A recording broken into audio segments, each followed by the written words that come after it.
My team, which is pretty big, there's 14 people on my team, and we're actively scouting talent who we think has, real potential because there's lots of different things that I do. I run an entertainment law firm. I have the top music attorney school, and it's very much about just finding like artists and music producers and record label owners and just helping them. Specifically with this channel, it's a music business education channel where I can give you lots of stuff for free.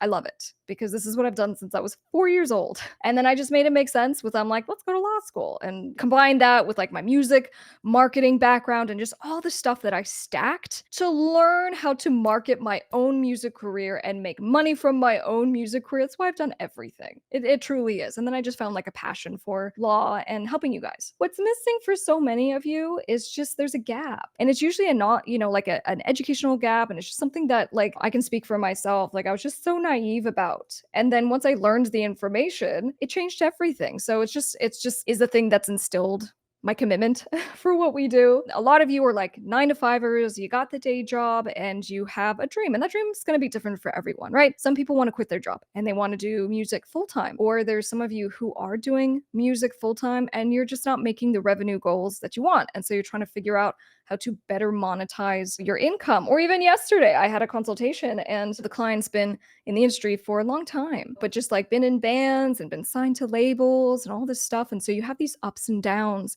in your career. And it's kind of like once you get dropped from a manager or a label and you just don't know what to do no more, right? You're like, I don't know. They were doing all these things and now I'm on my own and I'm starting over, even though I've been in this for a long time. So that's kind of what inspired this on just I started this channel and I want to teach you guys how to become your own record labels because that's what I did. I got so fed up of just really bad deals and getting frustrated with people and trying to get signed and then finally getting signed and then realizing it's really not so great, right? So that Orko and I decided to start our record label. What I want to do is kind of just take you guys through how this works and how you can make it work for yourself and just some practical stuff and takeaways, right? Just kind of implementing this whole like do it yourself thing. It's not like this fluffy idea, right? There are like hard metrics that I have because I have done this now on the lawyer side for 10 years, but then the music side as well. So once I realized how to build and scale my own music businesses, I then started to help my clients to do it, right? Because I was like, wow, this is really something that can be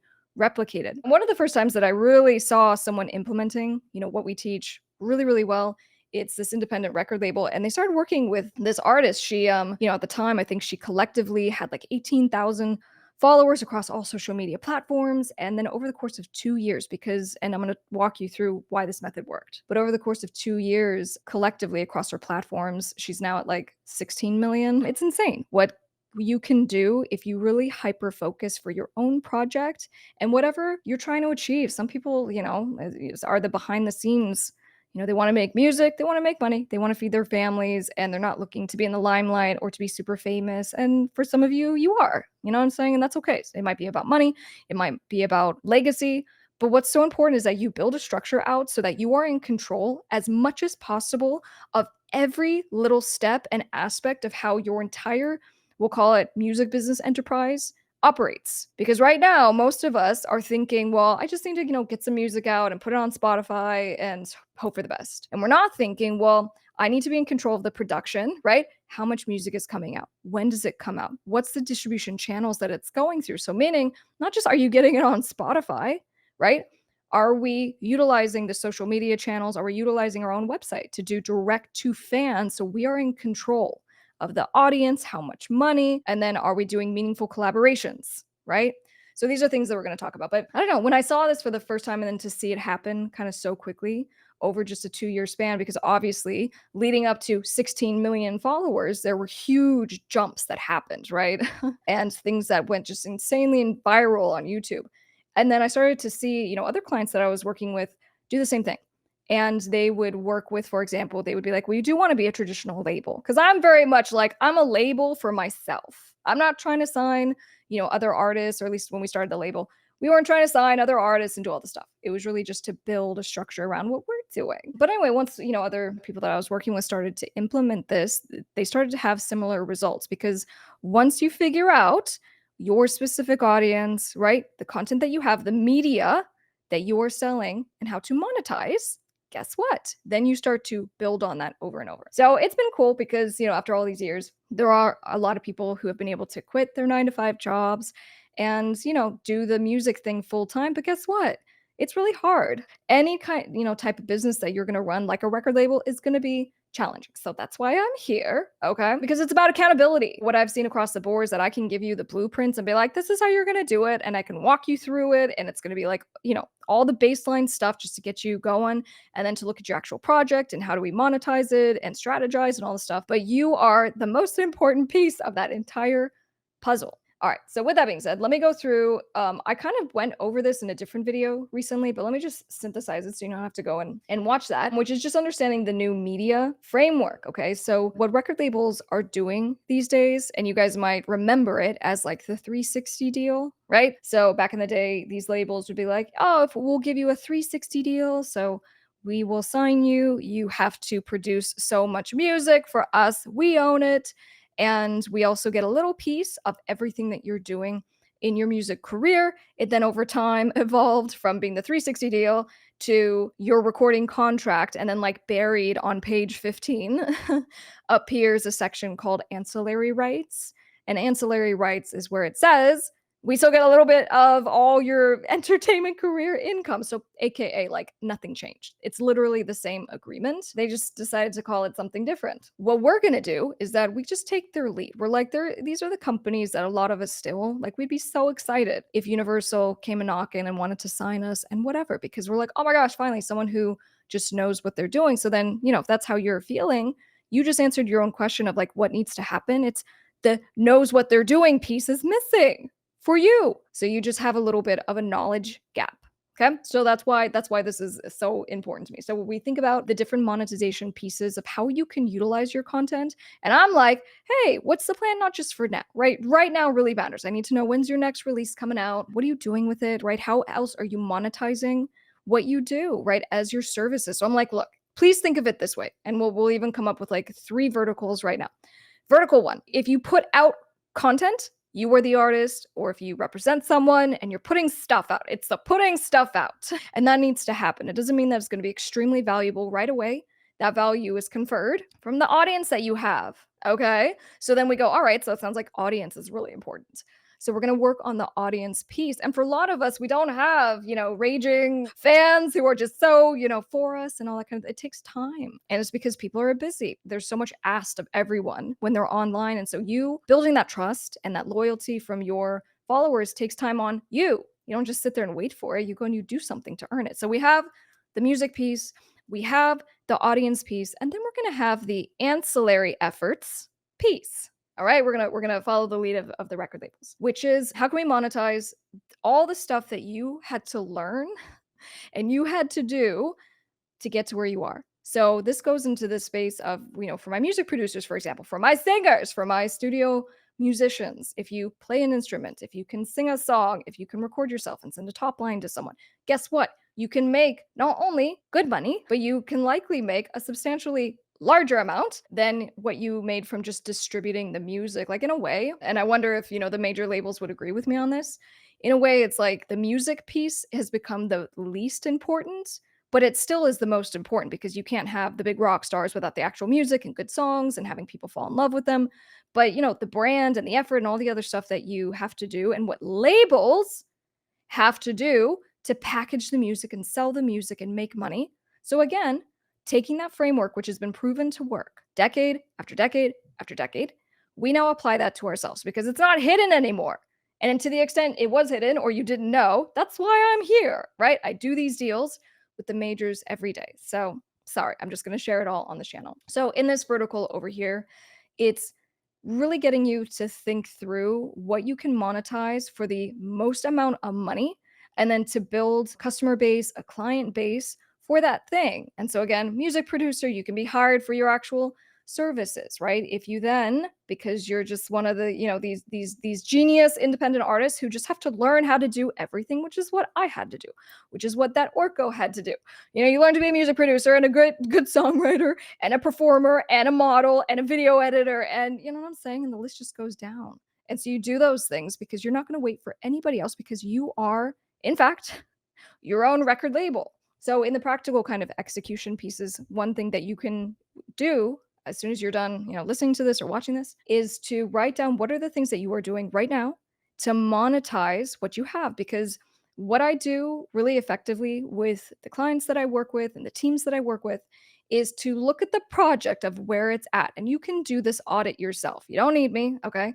It can be helpful to have someone to, walk you through this, but you don't need me. You can sit there and do an audit of what is the project right now? What are you doing? Money's important, right? How much is going out? How much is coming in? And where are those channels of earnings coming from? And most of the time, it's not so much of we just realize that we're not making as much as, we want to, but we go, we didn't even realize we weren't taking opportunities that are just there. And we talk about sync licensing, right? Getting your music into TV and film. And then, I was talking to someone else earlier this week and just being like, there was a song that was so well suited for a certain type of business, like an adult brands kind of business. And I just immediately, I was like brainstorming, like, we need to, call these different, locations and we're going to pitch it. And this is how we need to use it as a jingle. And, it's funny, we've gotten huge deals just from that. So like your one song could make you 50 grand. That doesn't mean it's going to happen for every single person. It doesn't necessarily work like that across the board, but that's why you just have to be open. It's like this whole manifesting thing. We think so small. Record labels, though, don't think small. Record labels think like record labels. So that's why you're going to think like a record label. All right. So, in that context of like the importance of just understanding, right, the different verticals of what we just went through, of, you have your audience and you have the monetization piece of what are you not thinking of? And that's going to be your audit step that you need to do. And you have a cup of coffee, maybe do it tomorrow morning, you know what I'm saying? And write down all of the things that you are good at. What could you sell? And just think big. Let's get even ridiculous. Let's write down stuff that might not even be practical right now, but maybe it's something that you could do. Okay. And this little, pillar, so to speak, is the thing that usually we find the most missing. And then what I do beyond that is obviously the legal stuff, right? So I'm very practical. I'm very just like, I know how to do lots of music marketing. I have to market lots of brands, legal brands, music brands. That stuff is important. The logistics, understanding music distribution. And once you understand how everything is working together, including the legal side, which would be things like your copyrights, right? So the copyright to your actual music and making sure you register that with the copyright.gov website. So registering it with the government to make sure that you have that piece of paper if you need to sue to enforce. Just before recording this, I did a reaction video to Kyle Beats. On his video, he's talking about this loop that this artist took without permission. He's going through the whole story. And in the middle of it, I'm like, oh my gosh, I really hope that this loop was, or I should say the sample pack that the loop was in, that the whole thing was copyrighted, because when someone comes and takes your beat, takes your song, takes your vocal, takes whatever, and samples without permission, your ability to get a payday from that, a huge part of it is whether you had your registration prior to the infringement. So it's little stuff like that that can be a huge moneymaker for you. And look, if I could just be dry about this for a second, just before the show, I was reading all these different things that are happening. And, there are all these big cases of Universal and Warner and Sony. They're filing all these lawsuits against companies for copyright infringement, including the AI companies, right? We talk about that on this channel. And I'm like, these record labels focus so hard on figuring out how to make money from the music, including trying to find infringement anywhere that they can. And in the headline, it's like their $1 billion lawsuit just settled. And, we don't know the exact terms of how much they got, but they're so creative in trying to monetize. I think monetizing infringement is a whole thing. So that's why we're focusing on what you can do on becoming your own record label, whether that quite literally means you are wanting to sign artists, you're wanting to sign music producers, you want to be a media company. Great. I love it. Or if you're more like kind of where I started, which is I just wanted to have something to protect myself. I want to have a limited liability company that's going to protect my personal assets, my personal car. I don't want someone coming after me in case there is a situation. And, it's just, again, back to the Kyle Beats thing. I made this point in the video. And I go, one of the things that I loved is that before he even called his attorney, he kind of went into this whole, like, I'm going to problem solve and I'm going to figure out how to, like, basically get a payday for this loop that wasn't used. I want to get proper credit. And so I go, I love that. He's thinking like a record label. So, in the framework of starting your own record label and having all these little things that I kind of touched on, the biggest, homework item is going to be kind of you doing this little audit. But then once you're like, these are the things that I need to do, then becomes the accountability step.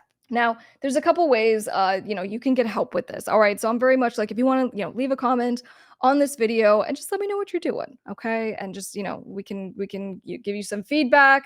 But there's other ways that you can get help. If you ever do want to go through and I don't know, we do student huddles as far as like the student huddle process. We do that as part of like the music business training, especially for last week.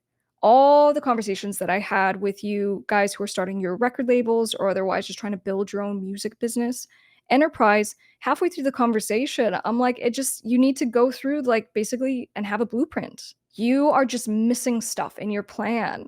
You have the creative, for example. And I was talking to a band. I'm like, you have the creative. What you have looks great. It sounds great. And then I can point out a couple of things. And I'm like, you just need to have the blueprint. And then you need to know how to copyright your stuff. And then you need to think about your trademarks. And I go, once you have the baseline of all this stuff, then you get to execute as an entrepreneur. Like that's what we're really talking about here, or a musicpreneur. All right, if you're digging this, leave a fire emoji below. Let's go, let's go. If you want to, go through the music business program, it's how to start your record label, but really it's specifically what I just said, which is it's a music business training. And it's taking you through like the A to Z of all the stuff that just practically speaking has to be done in order for you to understand the music business and then to monetize, because it is the legal stuff. Sorry, you got to have the contracts. What I've just learned after like 10 years of doing this is it can be consolidated into a shorter time frame, because the amount of time and money, like hundreds of thousands of dollars that it cost me to learn this information, to then implement and grow six-figure business and then help people who did even better with the information. That's kind of my goal. So anyway, I will make that available to you guys if you're excited about starting your own record label and really doing this for yourself and not giving yourself kind of the excuse or the out anymore that this is like a hobby. You know what I'm saying? I got my 9 to 5, I have my family. But it's really for people who are like me, which is nothing's going to hold you back. Like I went to law school because I wanted to learn to protect myself, but I was like, I got to be in class, at 7. So that means I'm going to be in the studio at 4 a.m. I'm getting home at 8 p.m. That means I'm going to be in the studio from 8:30 till 10 p.m. And so just like that kind of drive and hustle, that's why the right people I think are drawn to this channel. And I appreciate you guys being here. And you're so amazing. And I'm so grateful I can, be here to help you. So if you found this video helpful, give it a big thumbs up. I'll see you on the next one. I'm Top Music Attorney, Miss Crystal.